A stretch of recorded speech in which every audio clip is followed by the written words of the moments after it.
India market invest mindset আপনাদের স্বাগত। যা চ্যানেল নতুন এসেছেন তাদের কোলো প্লিজ চ্যানেলটাকে সাবস্ক্রাইব করবেন, লাইক করবেন, বেল আইকনটা প্রেস করবেন, তার সাথে অল বাটনটা প্রেস করবেন, নোটিফিকেশন সঙ্গে সঙ্গে আপনাদের কাছে গিয়ে পৌঁছাবে।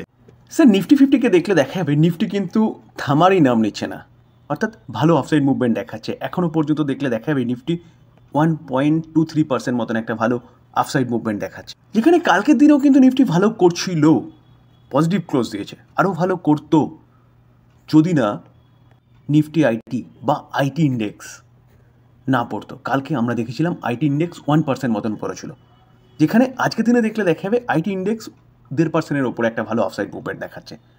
কালকে পড়েছিল কেন আলোচনা করেছিলাম, আজকের দিনে এতটা ভালো মুভমেন্ট কেন দেখাচ্ছে, যেখানে দেখলে দেখা যাবে আইটি সেক্টরে যতগুলো কোম্পানি আছে, ইনফোসিস বলুন, এইচসিএল টেক বলুন, টিসিএস বলুন, উইপ্রো বলুন, সবকটা কোম্পানি কিন্তু আজকের দিনে ভালো মুভমেন্ট দেখিয়েছে। তো ভালো মুভমেন্ট দেখানোর পিছনে কারণ যদি খুঁজতে হয় তাহলে কারণ কিন্তু সেই ইউএস। কেন? কারণ আমাদের দেশের আইটি কোম্পানিগুলো আমাদের দেশে অনলি ফর 7-8% কি 10% মতন বিজনেস করে। যা বিজনেস করে টোটালটাই হচ্ছে ইউরোপের কান্ট্রিগুলো এবং নর্থ আমেরিকার কান্ট্রি, বিশেষ করে ইউএস। তো ইউএসের কালকে এফওএমসি মিটিং ছিল, তো তার আগে তা আইটি ইন্ডেক্সের মধ্যে কিন্তু একটা হালচাল দেখা যাচ্ছিল, বা বলতে পারেন ইউএসের ন্যাসড্যাকের মধ্যেও একটা হালচাল দেখা যাচ্ছিল, যেখানে ডাউন দেখিয়েছিল গতকাল আমাদের আইটি ইন্ডেক্স, এবং তার আগের দিন হচ্ছে ন্যাসড্যাক ডাউন হয়েছিল। ফেয়ার কী ছিল? ফেয়ার হচ্ছে যে ফেডের কাছ থেকে কোনো রকম কোনো নেগেটিভ নিউজ পাওয়া যায় কি না। কেন বলছি? কারণ কিন্তু ইউএসের মার্কেটকে নিয়ে সবাই নেগেটিভ নিউজই বলছিল, যেখানে ইউএস রিসেশনে যেতে চলেছে, ইউএসের ইনফ্লেশন বাড়তে চলেছে, ইউএসের ইকোনমি আবার খারাপ হবে। তো সেরকম কোনো আভাস কিন্তু ফেডের কাছ থেকে পাওয়া যায়নি, অপরন্ত পাওয়া গেছে ফেড এই বছরে ডিসেম্বর আস্তে আস্তে 2টো রেট কাট করতে পারে, 0.5% মতন। তো এটা কিন্তু একটা পজিটিভ নিউজ ইউএসের মার্কেটের জন্যে, ন্যাসড্যাকের জন্যে, তার পাশাপাশি আমাদের আইটি ইন্ডেক্সের জন্যে। কারণ আমাদের দেশে যতগুলো আইটি কোম্পানি আছে সবকটা কোম্পানি কিন্তু বিজনেস কোথায় করে?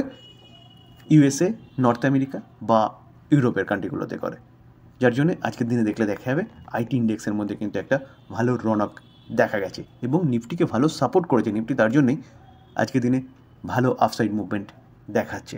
ওয়্যার এবং কেবিল সেগমেন্টে যতগুলো কোম্পানি আছে, যেরকম পলিক্যাপ, যেরকম কেইআই ইন্ডাস্ট্রি, যেরকম হ্যাভেলস, যেরকম ফিনোলেক্স, তো এই কেবিল এবং ওয়্যার সেগমেন্টের এই কোম্পানিগুলো কিন্তু ভালো করছিল, কারণ ডিমান্ড প্রচুর ছিল। তো কিছুদিন আগে আমরা দেখেছিলাম যে আদিত্য বিড়লা গ্রুপের একটা কোম্পানি আল্ট্রাটেক সিমেন্ট, সেই কোম্পানি অ্যানাউন্সমেন্ট করেছে তারা ওয়্যার এবং কেবিল সেগমেন্টে আসতে চলেছে। তো সেদিনকে কিন্তু ওয়্যার এবং কেবিল সেগমেন্টে যতগুলো কোম্পানি ছিল সবকটা কোম্পানি কোনোটা 20%, কোনোটা 15%, কোনোটা 17%, কোনোটা 18% মতন একটা ডাউনসাইড মুভমেন্ট দেখিয়েছে, কারণ হেভি ওয়েট কম্পিটিটার মার্কেটে আসতে চলেছে। তারা কেন মার্কেটে আসছে?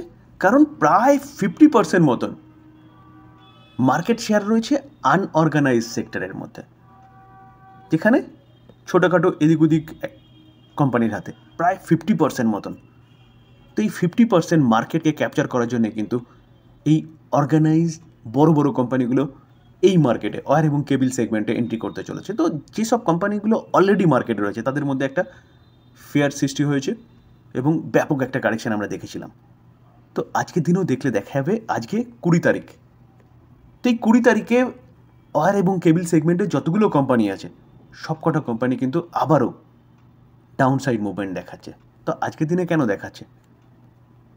আজকের দিনে আরও একটা খারাপ নিউজ পাওয়া যাচ্ছে ওয়্যার এবং কেবিল সেগমেন্টের কোম্পানিগুলোর জন্য, যেমন পলিক্যাপ বলুন, যেমন কেইআই ইন্ডাস্ট্রি, ফিনোলেক্স, হেভেলস। কী খারাপ নিউজ? চলুন নিউজটা এবার দেখি। কেইআই, পলিক্যাপ, এইসব কোম্পানিগুলো কিন্তু কত আপ টু 15% পর্যন্ত ডাউন দেখাচ্ছে। কেন? কারণ এই মার্কেটে কিছুদিন আগে আদিত্য বিড়লা গ্রুপ এন্ট্রি করতে চলেছিল, এখন শোনা যাচ্ছে যে কি আদানি এই মার্কেটে অর্থাৎ ওয়্যার এবং কেবিল সেগমেন্টে এন্ট্রি করতে চলেছে। তো এটা কিন্তু এই সেগমেন্টে যেসব এক্সিস্টিং কোম্পানিগুলো রয়েছে তাদের জন্য কিন্তু খারাপ নিউজ। স্যার এই আর্টিকেল দেখলে দেখাবে আদানি এন্টারপ্রাইজ এন্ট্রি করতে চলেছে ওয়্যার মার্কেটে। তো তার জন্যে দেখলে দেখা যাবে যে কেইআই ইন্ডাস্ট্রি, পলিক্যাপ, আর কেবিল, ফিনোলেক্স কেবিল, হ্যাভেলস প্রতি কটা কোম্পানি আপ টু 15% পর্যন্ত ডাউনসাইড মুভমেন্ট দেখিয়েছে। স্যার এই আর্টিকেল দেখলে দেখাবে 20 মার্চ অর্থাৎ আজকের দিনে আদানি এন্টারপ্রাইজ অ্যানাউন্সমেন্ট করেছে ওয়্যার এবং কেবল সেগমেন্টে তারা এন্ট্রি করতে চলেছে। কার বলছে কি থ্রু জয়েন্ট ভেঞ্চার অর্থাৎ যৌথভাবে। ইটস হোললি ওনেড সাবসিডারি কুচ কপার লিমিটেড অর্থাৎ KCL উইথ প্রাণিথা ভেঞ্চার্স সাথে কিন্তু জয়েন্ট ভেঞ্চারে তারা এন্ট্রি করতে চলেছে। তো স্যার এই হচ্ছে আজকের দিনে পলিক্যাপ বলুন, হ্যাভেলস বলুন, কেইয়া ইন্ডাস্ট্রি বলুন, এই কোম্পানিগুলো পড়ার পিছনে কারণ, যেখানে জাস্ট একটা বলতে পারেন ঝড় সামলে উঠে কোম্পানিগুলো চেষ্টা করছিল মাথা তুলে দাঁড়ানো, সেখানে আরও একটা ঝড় কিন্তু আদানি গ্রুপ এর মতন ঝড় এসে তাদের নাড়াচ্ছে। সেনকো গোল্ড কোম্পানিটাকে দেখলে দেখা যাবে পরপর 3 দিন কোম্পানিটা 5% করে আপার সার্কিট মেরেছে এবং আজকের দিনও কোম্পানিটা কিন্তু আপার সার্কিটই মেরে আছে এখনও পর্যন্ত। তো এরকম আপার সার্কিট মারার পিছনে কারণ কি? কারণ হচ্ছে কোম্পানিটার শেয়ারটা হাই থেকে অনেকটা নিচে চলছে। তো এই জায়গায় দাঁড়িয়ে এই সুযোগে প্রোমোটার কি করছে? প্রোমোটার অ্যাকুইজিশন করছে তাদের নিজস্ব কোম্পানির শেয়ার। তো স্বাভাবিকভাবে কোনো কোম্পানি যদি তার নিজস্ব স্টেক অ্যাকুইজিশন করে তাহলে ইনভেস্টারদের মধ্যেও কিন্তু কনফিডেন্সটা বাড়ে। কারণ কোম্পানি যদি ফল্ট থাকে তাহলে কিন্তু প্রোমোটার করবে না অ্যাকুইজিশন, প্রোমোটার কী করবে? সেল করবে এবং সেল করে পালানোর চেষ্টা করবে। তো এই জায়গায় দাঁড়িয়ে কিন্তু সেন্টিমেন্ট পজিটিভ দেখা যাচ্ছে এবং এই কোম্পানিটা কিন্তু ভালো আপসাইড মুভমেন্ট দেখা যাচ্ছে। যদি কোম্পানির সম্বন্ধে বলেন, কোম্পানি ভালো কোম্পানি, বিজনেস ভালো করছিল, এখন কেন খারাপ করছে? কারণ গোল্ডের দাম বাড়ছে, গোল্ডের দাম কন্টিনিউয়াসলি বাড়ছে, একটা জায়গায় স্টেবিলিটি আসছে না।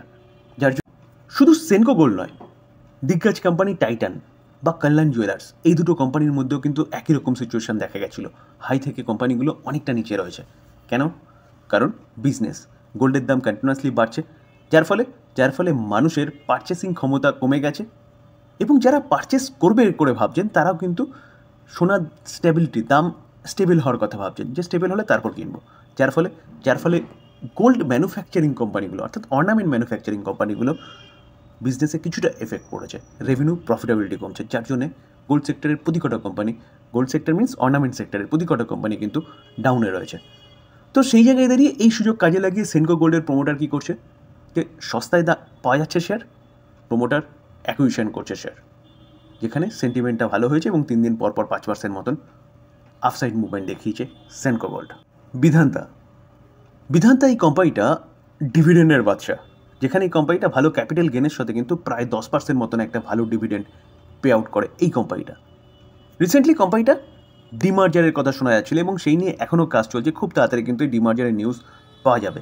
সব রকম অ্যাপ্রুভাল কোম্পানিটা পেয়ে গেছে, কোম্পানিটা ভালো ক্যাপিটাল গেন করে দিয়েছে, ভালো ডিভিডেন্ড পে আউট করে 10% মতন এবং ডিমার্জারের কথা শোনা যাচ্ছে। তো নিউজ পজিটিভ, সবকটা পজিটিভ নিউজই শোনা যাচ্ছে, কিন্তু একটা প্রবলেম আছে, যেই প্রবলেমটা আমি সবসময় আপনাদের কাছে হাইলাইট করি, কি কোম্পানিটার প্রচুর পরিমাণে কর্জা রয়েছে, যেখানে এই কোম্পানিটা কিন্তু তার কর্জাটাকে কমানোর কথা বলছে এবং বলছে বিধান্তা প্ল্যান করেছে টু রিডিউস প্যারেন্ট কোম্পানির ডেট কত বাই $3.5 বিলিয়ন ওভার দ্য 3 ইয়ার, অর্থাৎ নেক্সট 3 ইয়ারের মধ্যে কিন্তু তারা $3.5 বিলিয়ন লোন চোকাবে।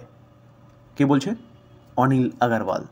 তো দেখলে দেখা যাবে তিনি কোথায় বলছেন, তিনি CNBC TV 18-এ বলছেন এবং তিনি 2025-এ $1 বিলিয়ন কিন্তু কী করেছে, উইল